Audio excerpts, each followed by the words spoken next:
पेश किए जाने के इम्कानात हैं। जबकि वज़ीर-ए-आज़म शहबाज शरीफ साहब की जानिब से वफाकी काबीना का इजलास कल तलब कर लिया गया है। इसके अलावा भी दीगर मौज़ूआत पर आज हम गुफ्तगू करेंगे। स्टूडियो में हमारे साथ मौजूद है डॉक्टर शाहिद मसूद। अस्सलाम वालेकुम डॉक्टर साहब। वालेकुम जी, आपको भी डॉक्टर साहब, मखसूस नशिस्तों के मामले पर सुप्रीम कोर्ट ने इलेक्शन कमीशन की दरख्वास्त पर वजाहत कर दी है। इलेक्शन कमीशन का वहाम क्या दूर हो गया इस फैसले के बाद? जी, हो तो जाना चाहिए, लेकिन मेरे ख्याल से अभी भी कुछ इलेक्शन कमीशन के में कुछ लोगों से बात हुई तो वो अभी भी इस फैसले को शायद नहीं उन्होंने माना और अभी नोटिफिकेशन नहीं हुआ, या मतलब नोटिफिकेशन से बता दिए कि उनका ये कहना है कि एक आईनी अदारा है हम भी, और ये जिस तरह से बात मुखातिब हमें किया गया है तो वो मुनासिब नहीं है, और उनका शायद इजलास वगैरह भी पीर को हो रहा है। लेकिन इसमें जो बात है सारी वो ये है कि ये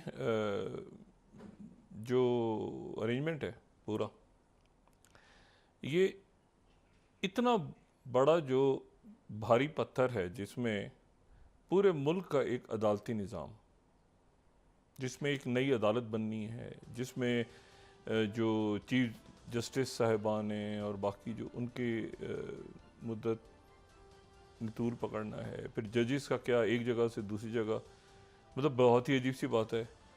लेकिन बहरहाल तरमीम जो है उसको उस पर डिबेट तो होनी चाहिए ना। मेरी बहुत सारे लोगों से बात हुई जो यानी पीपल्स जो हुक्मरान बेंचेस में पीपल्स पार्टी, मुस्लिम लीग, सबको कुछ पता। हालांकि ये डिबेट ऐसी है, यानी अदालती मामलात है ना, लॉन्ग टर्म, तो इसको एक तवील अरसे तक जो है इस पे डिबेट होनी चाहिए खुल के कि भाई कैसे होगा कि इसमें, बल्कि बार एसोसिएशंस के अंदर भी इस पे डिबेट होनी चाहिए, पार्लियामेंट में भी, और वकला भी इसको देखें तो सही है कि ये है क्या चीज़। भाई एक नई अदालत बननी है, अदालतें ख़त्म होनी है, कोई मतलब कैसे, उसमें क्या है 22 नुकात, और उसमें फिर तरतीब क्या होगी, कैसे होगा। खाली चीफ जस्टिस साहिबान का है, सारे जज साहिबान का है, क्या वो हाई कोर्ट के जज साहिबान का भी है, क्या सेशन कोर्ट के अंदर भी कुछ, मतलब एक उभाम है जिसका किसी को कुछ नहीं पता। वो ऐसे लगता है कि जैसे कोई डब्बा सा कहीं से आएगा, उसको उसमें सब अंगूठे लगाएंगे, और मतलब किसी को कुछ भी नहीं पता। कि होता है ना कि एक खुल के बात करते हैं कि भाई ये जो है ये बस होता जाएगा शोर हो में, और उसमें एक पास दूसरा पास तीसरा पास, ये था प्लान। तो मेरी बात, मैंने उससे यही कहा, मैंने कहा जी बात ये कि इसको खुल के जो है ना, इसको आप डिबेट करें। देखें, मैं यहाँ पे एक थोड़ी सी बात करके और फिर से निकलता हूँ कि और बहुत सारे अहम, ये तसादुम से बचना चाहिए और ये आपस में बैठ के अफ़ाम तफ़हीम से मामलात को हल करें। देखें 1997 में जब 97 का जो इलेक्शन था, उसके बाद ये हुआ था कि नवाज शरीफ साहब उसमें 2/3 मेजॉरिटी थी उनकी पार्टी की। तो नवाज शरीफ साहब जो हैं उन्होंने उसके बाद जो है वो मतलब मुख्तलिफ तरमीम की, उनके पास अथॉरिटी थी। बेनज़ीर भुट्टो साहबा को बहुत कम सीट्स मिली थी उसमें, या दी गई थी, या जो भी कहें आप, क्योंकि वो इलेक्शन जो है ना वो एक अजब सूरत हाल में मुनक़िद हुआ था, बल्कि असेंबली ही एक अजब अंदाज में टूटी थी। और वो जो है वो फारूक गारी साहब अल्लाह उनके मग़फ़िरत फरमाए, उन्होंने वो असेंबली जब डिज़ोल्व की थी, उससे पहले मुर्तज़ा भुट्टो का वाक़या पेश आया था। मुर्तज़ा भुट्टो शहीद हो गए थे कराची में, और बहुत सारे वाक़े, और जो सजाद अली शाह साहब के साथ एक तनाज़ा खड़ा था। तो बहुत सारे मामलात में जो है फिर यहाँ पे जो है वो प्रॉपर जिसे कहते हैं ना एक साजिश हुई, और वो उनकी हुकूमत डिज़ोल्व, यानी साजिश मुराद ये कि लगारी साहब के साथ भी मुस्लिम लीग नून के, मैं उसमें नहीं जाना चाह रहा, बहुत से लोग बहरहाल मिल मिला के वो एक हुकूमत डिज़ोल्व हो गई। उसके बाद 2/3 से आ गए, और उस वक्त जो है वो मलिक मिराज खालिद साहब मरहूम की जो है हुकूमत थी, और उसमें इत्तेफाक से अकाउंटेबिलिटी के हमारे नजम सेठी साहब भी वज़ीर भी थे उसमें, एनीवे, और भी उसमें बड़े जो अच्छी काबीना थी वो। लेकिन वो इलेक्शन जो था उसमें नवाज शरीफ साहब जीत गए। अच्छा, अब नवाज शरीफ साहब जब जीत गए तो नवाज शरीफ साहब ने उसमें 3-4 इश्यूज़ हुए उसमें, यानी 97 से लेके 99 तक के जो 2 साल हैं वो अजब एक टर्मोइल है। एक तो कारगिल है ना, उसको तो आप एक तरफ करें, लेकिन उससे पहले जो है वो शहजाद अली शाह साहब, वो वाक़या हुआ जो कि सुप्रीम कोर्ट वाला वाक़या हुआ। फिर उसके बाद फारूक लगारी साहब कम वो मतलब अपनी जगह से गए, और फिर जो है वो ये हुआ कि जहांगीर करामत साहब का भी दरमियान में वाक़या हुआ, और उसमें ये हुआ कि नवाज शरीफ साहब ने फिर उसमें तरमीम कर ली और 58(2) भी उसमें से ख़त्म हो गई। अच्छा, 58(2) भी ख़त्म हो गई, और वो 58(2) भी ख़त्म होने से ये हुआ कि अब अगर हुकूमत ने जाना है तो हुकूमत जाने का कोई कानूनी तरीका नहीं है, आइनी तरीका ख़त्म हो गया। तो फिर मुशर्रफ साहब खुद आ गए, ठीक है, क्योंकि 58(2) भी जो है, इसके 58(2) भी इससे पहले जो उसका इस्तेमाल हुआ तो वो दुरुस्त तो नहीं हुआ ना। फारूक लगारी साहब ने किया या गुलाम इसाक खान साहब ने किया या बाकी, तो वो 58(2) भी को नवाज शरीफ ने ख़त्म करो, ख़त्म हो गई, वो बफर ख़त्म हुआ तो मुशर्रफ साहब खुद आ गए। उसके बाद ये हुआ कि जब ये ज़ाहिर है इसकी मुख्तलिफ इंटरप्रिटेशन लोग कर सकते हैं, मैं अपने हवाले से जितना थोड़ी सी बात करके आगे निकलता। उसके बाद ये हुआ कि मुशर्रफ साहब आ गए, मुशर्रफ साहब की फिर हुकूमत रही, फिर उसके बाद वो जब ख़त्म हुई तो फिर वही जो है वो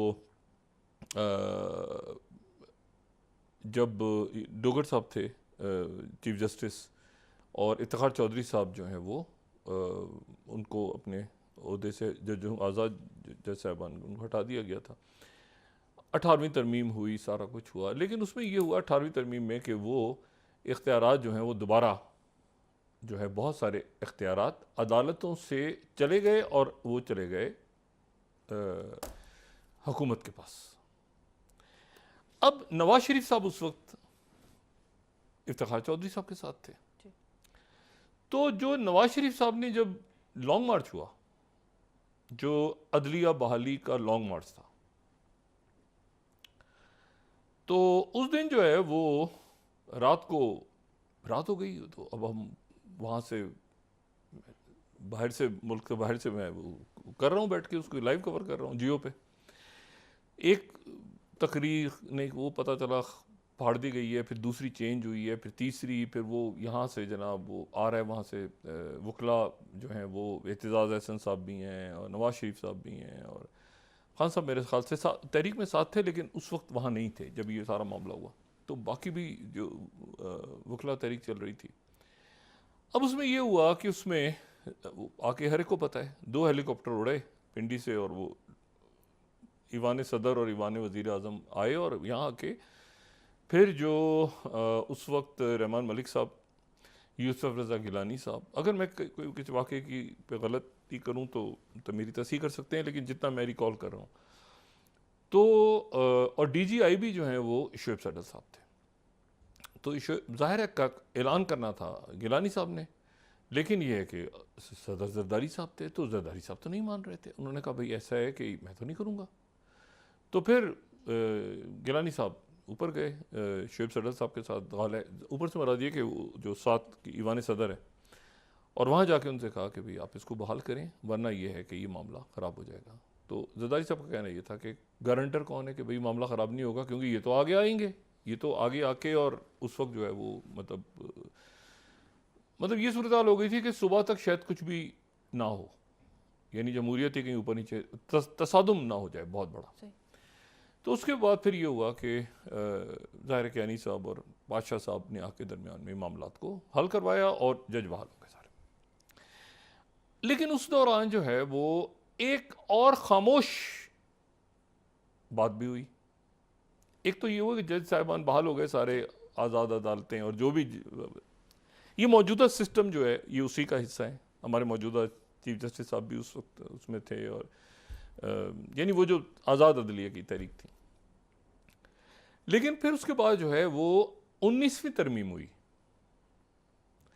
और 19वीं तरमीम जो है उसमें जो ये जो अदालत ने अपने जजेस के जो अपॉइंटमेंट और बाकी सारे मामलात को, मैं डिटेल में जाए बगैर, वो अपने पास वापस ले लिया।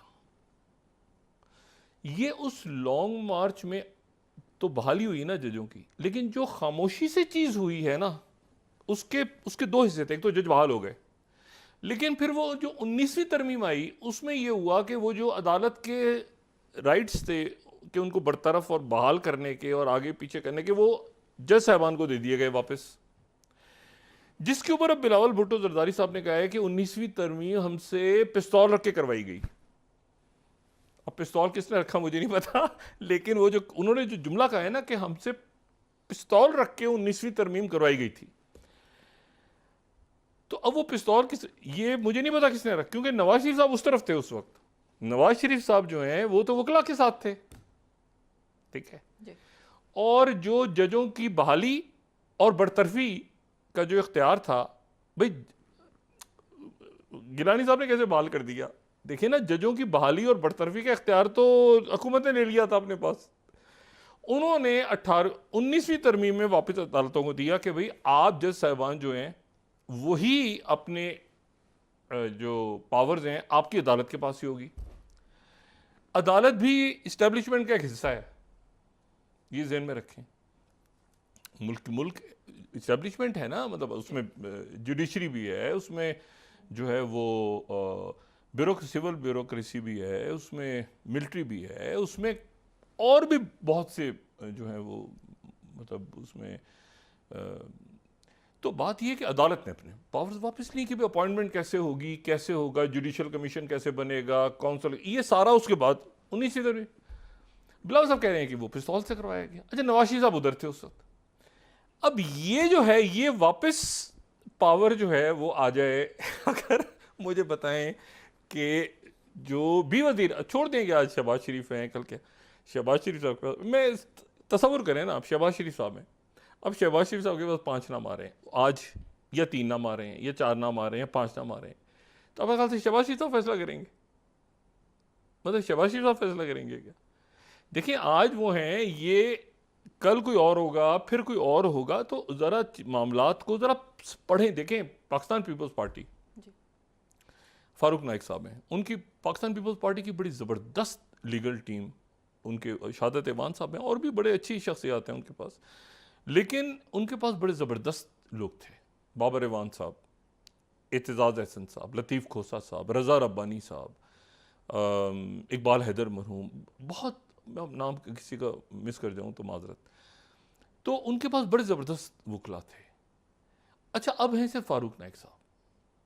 अच्छा, मुस्लिम लीग नून में मुझे बैरिस्टर अकील मलिक साहब नज़र आते हैं ज़्यादा, आज़म रज़ी तारड़ साहब नज़र आते हैं, लेकिन उनको भी बहुत ज़्यादा चीज़ों का गालिबन इल्म है नहीं है, वो क्या, देखिए ना, अब कल तक उन्होंने कहा कि आज़ाद हमारे साथ हैं, तो सुबह हो जाएगा, सुबह कुछ और हो गया, मतलब ये तो अजीब सूरत हाल है ना।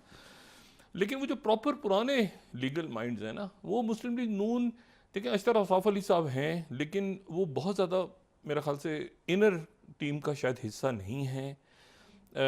फिर मेरा ख्याल है कि अकरम शेख साहब शायद बहुत हैं इन, या नहीं हैं, मैं नहीं जानता, लेकिन वो मुस्लिम लीग नून में कभी भी नहीं रहे। ये आज़ाद मनश जो है, ये वकला, जो सीनियर वकला, जिनकी गहरी नज़र आइन और कानून पे रही है, तो मुझे नहीं पता कि कौन सी वकला की या मुशीरान की टीम है जिसने इसको वेट किया है, इन सारी की सारी तरामीम को देखा है, पढ़ा है, समझा है, इसके मतलब कब शहबाज शरीफ साहब या नवाज शरीफ, ये शहबाज शरीफ साहब के नवाज शरीफ साहब और जरदारी साहब की आपस में तवील मुशावरत हुई है कि ये हमने आइनी तरामीम करनी है। मतलब ये कोई मजाक नहीं हो रहा, एक नई अदालत बननी है, कोई मतलब बहुत कुछ है इसमें।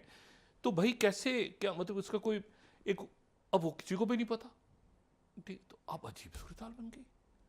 उसके नतीजे में सारे हंसी मजाक, वो भाई आप इसमें देखें तो सही कि इसमें क्या है।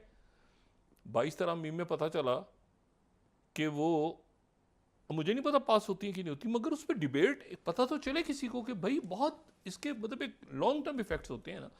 और अमूमन ऐसे होता है, इस मुल्क की तारीख ये है कि जो कवानीन जो भी बनाता है वो उन्हीं कवानीन के नीचे आ जाता है, अगर आपने उसको सही तरह से देखा नहीं कि वो क्या हुआ है। गिलानी साहब ने ऐलान कर दिया, दे दिए इख्तियारात, गिलानी साहब थोड़े दिनों बाद रुखसत हो गए अदालत से।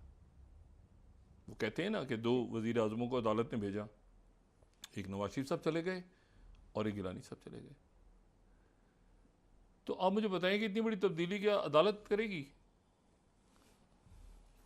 मुल्क के वज़ीर आज़म को अगर भेजा गया तो उसकी कोई और भी तो पावर्स टू बी होंगी ना, जी।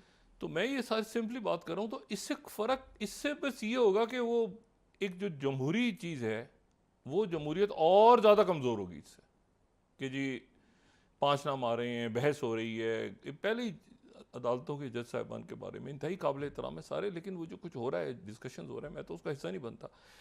ये इसको बैठ के आराम से, यानी नाम लिए बगैर अगर सीनियर वकला बैठें और हुकूमत भी उनके साथ मुशावरत करे, ये अरेंजमेंट में जो लोग मौजूद हैं वो बार एसोसिएशंस के साथ बैठें, वो वकला तंजीमों के साथ बैठें, वो मतलब इसको डिस्कस तो करें पटारे में है क्या। ये तो ऐसे ही है कि आप पाकिस्तान के डॉक्टर्स के हवाले से एक पूरा महकमा सेहत के कोई कुछ करने जा रहे हैं और उसमें डॉक्टरों को पता ही नहीं है, ना नर्सों को पता है, ना पैरामेडिक्स को पता है। मतलब आप कुछ बनाने जा रहे हैं डॉक्टरों के बारे में, बताइए। आप सबसे पहले तो कम से कम पीएमडीसी से तो रब्ता करेंगे ना आप, या कॉलेजों के प्रिंसिपल से तो बात करेंगे ना आप। तो अब उसमें अजीब, तो ये मेरा सिर्फ ये है कहने का, या बिल्कुल आप पुलिस की रिफॉर्म्स करनी है आपने, तो पुलिस की रिफॉर्म्स आप कर रहे हैं और पुलिस ऑफिसर्स उसमें है नहीं शरीक, रिटायर्ड या मतलब ये इस तरह नहीं होता। मुझे नहीं पता कि ये शायद अगले हफ्ते फैसला आ जाए तफसीली, जो यहाँ इस्लामाबाद में बात चल रही है। तो ये अब वो उधर वो 19वीं तरमीम में वो वहाँ थे, ये जो जब इफ्तिखार चौधरी साहब के बहाल हुआ है, अदालतें बहाल हुई हैं, अब बिलावल साहब ने कहा ना कि हमसे पिस्तौल पे करवाई गई थी 19वीं तरमीम, तो वो जो है वो उस वक्त, तो अब ये है सारा, इन इख्तियारात जो हैं जज साहिबान के वापस एग्जीक्यूटिव के पास आ जाएं। तो अगर एग्जीक्यूटिव के पास आ जाए तो पता चला कि अच्छा मुझे बताएं ना, 5 जज साहिबान हैं, चार के नाम आ गए, मैंने किसी एक को चीफ जस्टिस बनाना है, 4 नाम आ गए, 4 सीनियर के नाम आ गए, तो वो चारों फर्ज करें तो चारों तो मुझे खुश रखेंगे ना, अपनी अपनी लॉबिंग करेंगे कि उन एक मफरूजे के तौर पे अगर 4 नाम आ गए। अभी तो एक सिलसिला है ना यहाँ पे कि एक जज रिटायर होते हैं, दूसरे आते हैं, सीनियरिटी ऐसे चल रहा है सिलसिला। अब अगर बहुत सारे 4-5 नाम होंगे तो अभी से वो शुरू हो जाएगा, यार एक मिनट ज़रा देखें, ये इस अदालतों को इंडिपेंडेंट जितना रखा जाए उतना मुनासिब होता है, ताकि एक आम आदमी को भी पता हो कि भाई मैं किसी ताकतवर तरीन शख्स के लिए के खिलाफ भी जाना हो मुझे, तो मैं अदालत का दरवाज़ा खटखटाऊंगा। अब पता चला कि मैं जहाँ जा रहा हूँ वहाँ तो वो कोशिश हो रही है कि आगे जो है वो, क्यों आप कभी एग्जीक्यूटिव के, ये अजीब सा एक तरीका है। तो लेकिन बहरहाल अब जाहिर है कि देखते हैं कि इसकी क्या, ये बड़ी अजीब सी बात है ना, क्योंकि वो तो उन्होंने, मैंने किसी को मतलब कोई एक्सीडेंट हो गया, कोई और वाकया हो गया, कोई अदालत में गया, अगवा हो गया, कोई 1000 चीज़ें होती हैं, मुकदमात होते हैं। अब मतलब उधर गए, उन्होंने जाके कहा कि यार नहीं ये तो भाई नाराज़ हो जाएंगे, फलानी पार्टी के लोग हैं, और जो भी हुकूमत है, पीटीआई है, नून है, पीपल्स पार्टी, उनके लोग हैं, और नाराज़ हो गए तो हम आगे जज कैसे बनेंगे। तो ये इस जजों को इंडिपेंडेंट करें आप, वो आज़ाद फैसले करें, तो ये है सूरत हाल। अच्छा, बड़ी मतलब एक अजब सी बात है जो आज हुई है, और अचानक से टाइमिंग्स देखें ना आप, उधर इजलास हो रहा है, उधर टक्कर होने का 8 अरकान साथ होंगे, वो 8 अरकान अब नायल हो जाएंगे अगर वो उधर से उधर वोट देते हैं। तो उधर अक्सरियती पार्टी बन के आ गई है तहरीक इंसाफ, फिर अक्सरियती पार्टी, वो 2/3 लूज़ कर गए, पहले लूज़ कर चुके तो और लूज़ कर गए, तफसीली फैसला आ रहा है। तो ये देखें इसको कैसे अवाम तफहीम से कैसे इसको ठीक करते हैं। अच्छा, दूसरी इत्तेहादी हुकूमतें पहले भी बनी है, ऐसी नहीं बनी कभी भी, यानी इत्तेहादी जो है वो क्या शहबाज शरीफ साहब को जवाब दें, नहीं है ना, मतलब अजीब सा एक सेटअप बना हुआ है ना। तो उसको, इस अरेंजमेंट को ठीक करना ज़रूरी है। रज़ा रब्बानी साहब की जो 18वीं तरमीम हुई थी बंद कम, लेकिन प्रॉपर डिस्कस हुआ था उस वक्त, प्रॉपर डिस्कशन हुए थे अंदर, ओपन नहीं हुए थे 18वीं तरमीम बाहर, लेकिन प्रॉपर डिस्कशन तो हुए थे ना कम से कम इत्तेहादियों में। तो ये है कि यहाँ तो पता ही किसी को नहीं था। तो ये इतनी अदालत, नई अदालत बन रही है, ये बहुत बड़ी बात है। फिर आपने जजेस को एग्जीक्यूटिव कैसे अपॉइंट करेगा, एग्जीक्यूटिव जजों को अपॉइंट करेगा, तो फिर सारा वक्त तो जज अपना काम छोड़ के लगे रहेंगे भाई कि हमने बनना है कि हमने बनना है। अजीब सी बात है ना, ये उनको सीनियरिटी है, जो भी उनका सिलसिला है वो जजों के पास, अदालतों के पास रहने दें आप, ठीक है ना, तो इन अदालत ख़त्म हो जाएगी। मतलब अजीब भाई, अजीब बारह। अच्छा, अब इसमें जो है वो तो, मतलब हर शख्स एक नई अपनी कहानी सुना रहा है, तो अदालतों का बहुत संजीदा मामला है, इसको बरए करम पब्लिक में लाके और एक डिबेट करवाएं जिसमें वकला भी हों, जज साहिबान हों, साबिका जजेस हों, लोग हों, तो पता चले सबको। बड़ा अनहोना वाक़या हुआ है, ऐसा हुआ नहीं है कभी आज तक कि बरतानिया और अमेरिका के दरमियान किसी बात पे इख्तलाफ हो जाए। दोनों इत्तेहादी हैं। अभी तो MI6 और CIA साथ बैठे, फिर उसके बाद जो है वो सेक्रेटरी ब्लिंकन और डेविड लैमी यूक्रेन गए, सारी बात हुई, और बरतानवी वज़ीर आज़म जो हैं स्टारमर, वो उनकी प्रेसिडेंट बाइडन से मुलाकात हुई और वो वापस पहुंच गए हैं मेरा ख्याल है बरतानिया। लेकिन मुलाकात में ये तय नहीं हो सका, इस बात पे इख्तलाफ हो गया कि क्या यूक्रेन को इजाज़त दी जाए कि वो ATACMS जो हैं उनका इस्तेमाल करें, मिसाइल्स का, रशिया, डीप इनसाइड रशिया, या स्टॉर्म शैडो मिसाइल्स जो कि यूरोप में बन रहे हैं लेकिन बरतानिया, फ्रांस, जो कल मैंने बात की थी, उसका फैसला नहीं हो सका। और बाद में कोई प्रेस कॉन्फ्रेंस, प्रेस ब्रीफिंग भी नहीं हुई।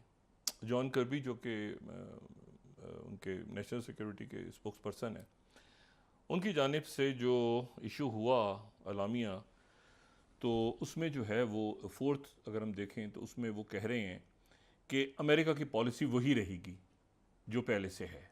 यानी पहले से क्या पॉलिसी है कि मतलब हमने जो है वो उनको परमिशन नहीं देनी। ठीक है। फोर्थ स्लाइड अगर हम दिखाएं व्हाइट हाउस, तो ऑन द रिकॉर्ड जो प्रेस ब्रीफिंग है उसमें जॉन कर्बी ये कह रहे हैं कि जो western coalition is going to lift a ban on Ukraine using, अच्छा ये सवाल हुआ था, तो जवाब जो है वो उन्होंने आगे से ये दिया कि जो जवाब है, यानी ये तो क्यू है ना, तो उनका जवाब ये था कि नहीं, हमारी पॉलिसी आगे वही रहेगी जो कि पहले थी। ठीक है। हम मेरा ख्याल से हमने उसके आंसर को हमने नहीं इसमें मेंशन किया, ये आ गया। I would not expect there to be any announcements on this coming out of the meeting today. No change to our policy Lara with respect to the long range capability inside. I leave it at that. अच्छा, अब ये बड़ी एक अजब सी बात है कि वो जो हैं वो मिसाइल्स तो उनके पास हैं, आप इस्तेमाल नहीं कर सकते, यानी मिसाइल्स उनके पास हैं। और अगर हम ये एक दफ़ा दोबारा देखें, इनकी जो रेंज है, ये जो स्टॉर्म शैडो की जो रेंज है वो 250 किलोमीटर या 155 माइल्स है उसकी रेंज। सेकंड अगर हम देखें इसको, सेकंड स्लाइड, और इसमें जो ATACMS हैं मिसाइल्स, उनकी जो रेंज है वो 190 माइल है, या जो है वो 100 माइल। एक टाइप जो है वो 100 माइल तक है और एक 190 माइल तक है। अच्छा, अब जो मैंने बात की थी ना, दुनिया का अगर हम नक्शा देखें, पूरी दुनिया का, तो रूस दुनिया का सबसे बड़ा मुल्क है रकबे के एतबार से। अगर हम एक मैप देखें जिसमें बिल्कुल खाली रशिया को रशिया नज़र आ रहा हो, तो रशिया जो है वो पूरे दुनिया के नक्शे पे एक सबसे बड़ा मुल्क है। ठीक है। और उसमें जो ये है 6000, थर्ड स्लाइड दिखा दी मेरे ख्याल से, खुद ही हमारी प्रोडक्शन टीम थोड़ा सा इसको देख ले। तो ये जो ये दुनिया, ये 6000 मुरब्बा माइल्स पे है, 6000, और उनकी रेंज क्या है 250 किलोमीटर, 150 किलोमीटर। जो इसका जो रकबा है, ये थर्ड स्लाइड पे रहिएगा, इसका जो रकबा है वो है 6000 मुरब्बा माइल्स। अच्छा, इसमें जो है यानी इतना बड़ा रशिया है, दुनिया का सबसे बड़ा मुल्क रकबे के लिहाज से। अच्छा, अगर हम फोर्थ देखें, फोर्थ पे तो 11 टाइम जोन्स हैं, यानी 11 time zones Russia, 11 time zones आते हैं, इतना बड़ा मुल्क है। ठीक है। टाइम जोन होता है ना कि पाकिस्तान इंडिया का टाइम आधा घंटा, तो उधर आधा घंटा, तो इधर 1 घंटा। 11 टाइम जोन्स एक जगह से दूसरी जगह तक जाते हुए। और दरमियान में उरल पहाड़ जो हैं, उरल के जो पहाड़ हैं, अगर हम फिफ्थ देखें तो उरल के पहाड़ जो हैं वो इसको तकसीम कर देते हैं यूरोप के रशिया में। उरल के पहाड़, उरल माउंटेन्स जो हैं ये, ठीक है, जो ऐसे आपको नजर आ रहे हैं बिल्कुल नॉर्थ, ये ऊपर जाते हुए, ठीक है। और ये तकसीम कर देते हैं यूरोप के रशिया में, और बाकी साइबेरिया पूरा, बाकी पूरा। अब वो जो है इलाका जो उरल के पहाड़ों के उस तरफ है, उधर ही मॉस्को है, उधर ही सेंट पीटर्सबर्ग है, उधर ही सारे मुल्क हैं, सॉरी सारे शहर हैं बड़े, और ये पूरा सर्बिया है। और आज के दिन ये जो 2024 है उसमें भी जो जदीद तरीन ट्रेन हैं उनसे भी 6 दिन लगेंगे आपको सफ़र करते हुए, एक कोने से लेके मशरिक से लेके मगरिब तक, या मगरिब से लेके मशरिक तक, इतना बड़ा है रशिया, ठीक है। अच्छा, इसमें जो अब इशू यह है कि जो इसकी जो मगरिबी साइड है वो एक पिज़्ज़ा की तरह है। इसकी जो मगरिबी साइड है वो उसको देखें तो एक पिज़्ज़ा लगता है, ठीक है, बिल्कुल ऐसा लगेगा कि जैसे एक पिज़्ज़ा है, ठीक है, एक पिज़्ज़ा की शक्ल में आपको नज़र आएगा इसकी मगरिबी साइड। और वो पिज़्ज़ा जो है वो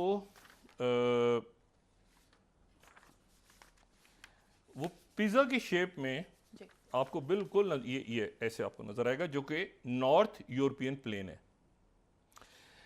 ये बिल्कुल ये साइड एक पिज़्ज़ा है, क्योंकि ये एक मैदान है, ये एक मैदान, उरल के पहाड़ खत्म हुए और फिर ये मैदानी इलाका शुरू हो गया जो कि प्लेन है, यानी प्लेन से मुराद मैदान है।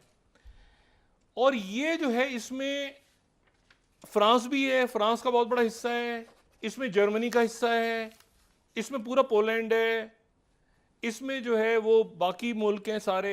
ये है वो पिज़्ज़ा, बिल्कुल वही जो पिज़्ज़ा है उसको देखें तो ये मुल्क आ रहे हैं उसमें, वो पिज़्ज़ा जो उधर दिखाया था वो इधर है। अच्छा, इसमें दरमियान में पोलैंड से दाखिल हो तो ये बेलारूस में एंटर होके तो फिर उसके बाद जनाब आप जाके सीधा जो है वो रशिया आगे आता है, ठीक है, अब वो क्रॉस करें, लेकिन फिर उसके बाद वो इतना बड़ा रशिया का बॉर्डर है, इतना बड़ा बॉर्डर, अब यूक्रेन को तो भूल जाएंगे आप, वो जो इधर से एंटर हो, इतना बड़ा बॉर्डर है रशिया का कि अगर आपने ग्राउंड ऑफेंसिव करना है तो उसके लिए आपको पता नहीं कितनी लाख फौज चाहिए। ये वो है जहां पर 1812 में नेपोलियन और उसके बाद ये 1945 में हिटलर, ये यहां से दाखिल हुए और यहां मारे गए, वो जो जनरल फ्रॉस्ट या जनरल विंटर कहता हूं। अब इशू ये है कि यहां पर आप यूक्रेन में एक लगाएं जो मिसाइल्स हैं और आप कहें डीप इनसाइड रशिया, भाई डीप इनसाइड रशिया को आप पहले समझें तो सही, उन्होंने अपने एसेट्स हटा लिए होंगे वहां से, मिलिट्री बेसिस, और वो अगर पीछे ले गए हैं इस रेंज से हटा के, वो दरमियान में ले गए हैं साइबेरिया के, वो 500, 1000, मैंने कहा 6000, आप साइज देखें जरा रशिया, वो पीछे ले गए हैं। अगर फर्ज करें आप ख्याल से मॉस्को के करीब रख के बैठे होंगे, ज़ाहिर एयर डिफेंस सिस्टम वगैरह तो होगा क्योंकि क्रेमलिन है वहां पे। लेकिन इशू ये है सारा कि आप उसकी, जब आप कहते हैं ना deep inside Russia, deep inside Russia possible, कैसे पॉसिबल है डीप इनसाइड रशिया, यानी कैसे पॉसिबल है यूक्रेन से डीप इनसाइड रशिया, पोलैंड से भी? या तो आप हाइपरसोनिक, या तो फिर वर्ल्ड वॉर की तरफ चले जाएं कि जी आपने बिल्कुल कोई न्यूक्लियर चलाने हैं, कोई ऐसे, यहां पर जाके अमेरिका रोका क्योंकि उन्होंने कहा था कि पूरे नेटो से जंग हो जाएगी। इन्होंने खूब कोसा है, जाहिर है बोला भला का है, ब्रिटेन साथ खड़ा है, यूक्रेन को ऐसे तो नहीं छोड़ेंगे, एक नेटो की पूरी पॉलिसी। लेकिन चूंकि ऐलान नहीं हुआ, अब इसके ऊपर ज़ेलेंस्की कोसने बैठे हुए कि भाई आपने ये क्या हुआ, हमें मतलब हमने अचार डालना है इसका, इन मिसाइलों का हमने अचार डालना है, डीप इनसाइड रशिया जो है अगर हम चला नहीं सकते तो मतलब ये हमें अपने मतलब है कि बॉम्ब्स दिए या शबरात के पटाखे दे दिए कि पटाखे चलाएं आप, मतलब क्या है, पटाखे फोड़े अपने ऊपर चलाएं, आतिशबाजी करें, भी किस लिए दिए आपने हमें जब हम इस्तेमाल नहीं कर सकते हम। तो एक रौला पड़ा हुआ जरा वक्फा नहीं, उसके बाद बात करते हैं। नाज़रीन वापस आते हैं एक छोटे से ब्रेक के बाद।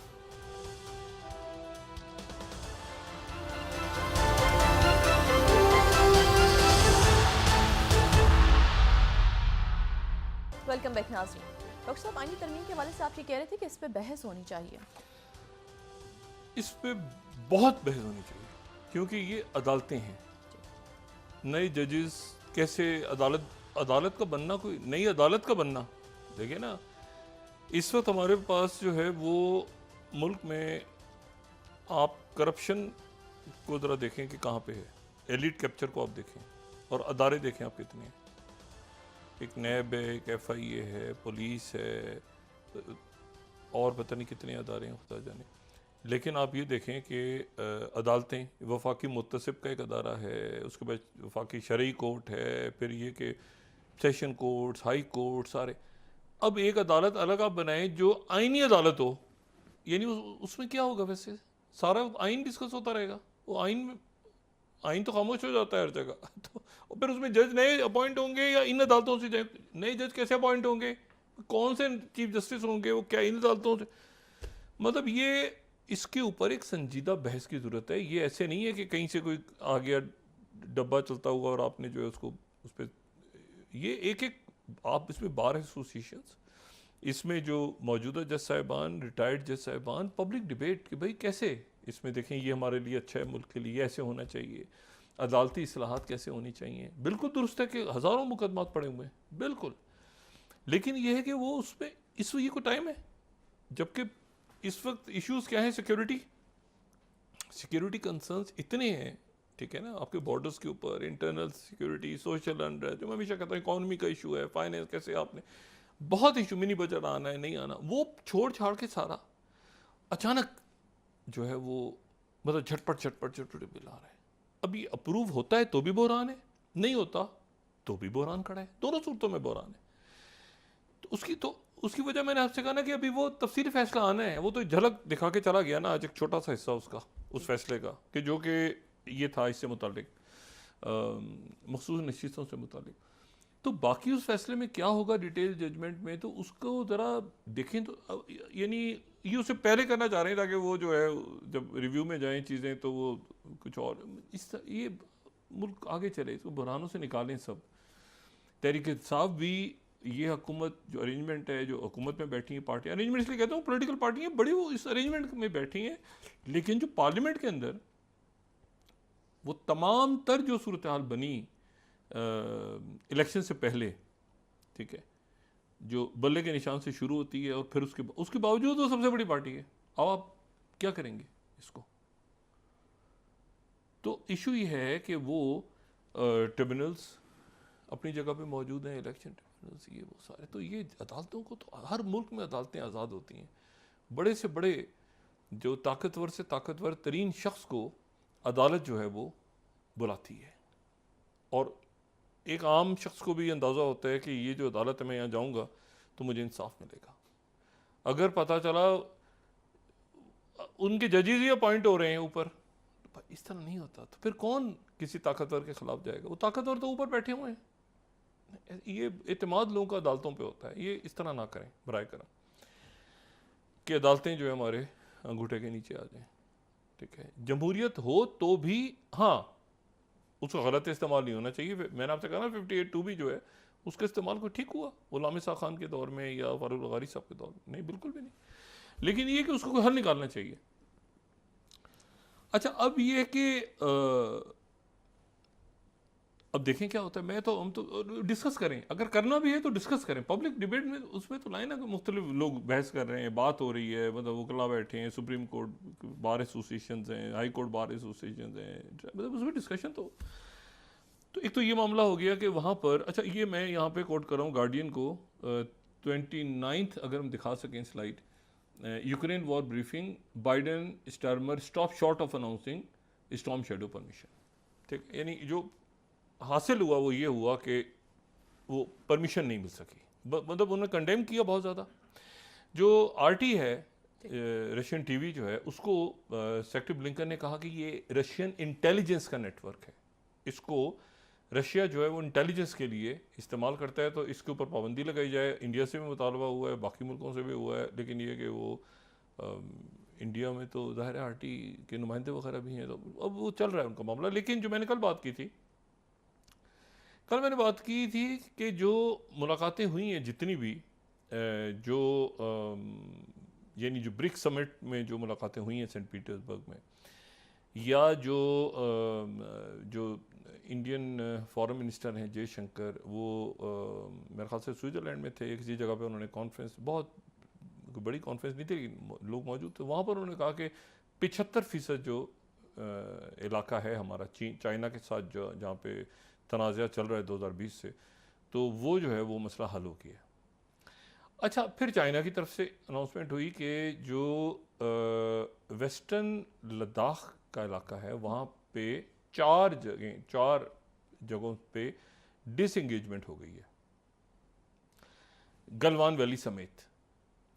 अच्छा, अब अगर वहाँ को हम देखें तो अगर हम उसका ये देख सकें जो 9th है, तो इसमें मेरा ख्याल है कि ये इनके थे ना इनिशियली जो फ्रिक्शन पॉइंट्स थे, तो गलवान वैली उसमें से एक था।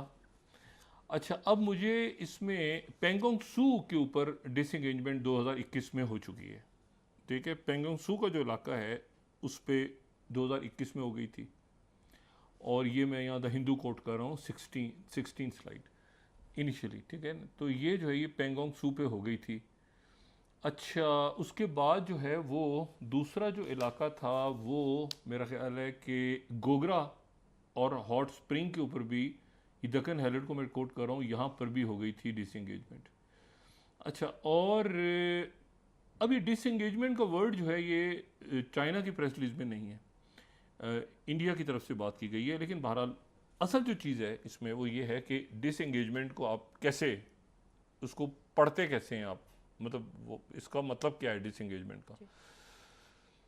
मतलब है कि डिसएंगेजमेंट का मतलब इसको इस तरह से, जिस तरह हम बात कर सकते हैं कि किसी ने अपना लैंड, गालिबन चाइना ने तो बिल्कुल भी नहीं छोड़ा होगा, वो जब वो जो होता है ना कि एक दूसरे को सामने बैठ के घूर रहे हैं, तो वो भी फौज अपनी जगह, फौजें खड़ी होती हैं। और डिसएंगेज से मुराद ये है कि मेरा ख्याल है कि एक तो डीएस्केलेट हो गया ना, कि वो ठंडा हो गया मामला, ऐसा भी नहीं हुआ कि वो वापस विड्रॉल हो गया। मतलब वो डिसएंगेजमेंट को का मतलब ये है, अब मुझे पता क्या मतलब एग्जैक्टली तो कैसे बताया, डिसएंगेजमेंट का मतलब ये है कि वो मतलब ऐसा नहीं हुआ कि वो इलाका छोड़ के चले गए अपना, या जो पेट्रोलिंग पॉइंट्स थे मुख्तलिफ, इंडिया उसमें आगे है। वो मुझे डिसएंगेजमेंट का मतलब है डी एस्केलेशन, कैसे मतलब इसको डी एस्केलेशन कहा जाए, और वो पीछे हट गए हैं।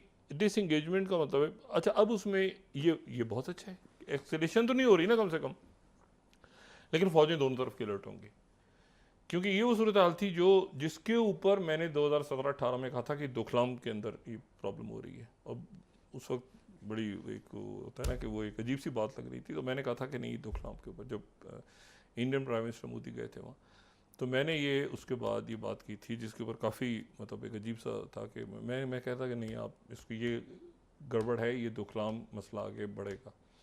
और वो हुआ, वो कोविड के दिनों में जो है, जैसे कोविड वगैरह की अनाउंसमेंट हुई तो क्योंकि ये वो इलाका है जिसकी कोई डिमार्केशन ही नहीं, ये वो है मैकमोहन बना के चले गए ना, वही मैकमोहन जो आगे जाके इजिप्ट में पहुंच गए थे, वो ये ड्रॉ करके चले गए। तो ये तो इलाका, और ये वो है जो कि पूरा इलाका जो चेयरमैन माओ की जो है कि ये 5 फिंगर्स, ठीक है, और वो जो है उसमें ये सारे इलाके आते हैं, ठीक है, तिब्बत, भूटान, ये सारे, अरुणाचल प्रदेश, तो ये तो उनकी एक मतलब लद्दाख से आप शुरू करें, और ये मतलब आप समझ लेना कि ये उनका मतलब ये उनका उसी तरह से जैसे ताइवान है, मतलब आप ताइवान की तरह समझ लें, या आप तिब्बत को जैसे वो, मतलब आप समझ लें कि ये उस तरह से उनका एक तयशुदा बात है कि उन्होंने लेना है, उन्होंने लिया, एक इलाका तो ले लिया उन्होंने बरतानिया से,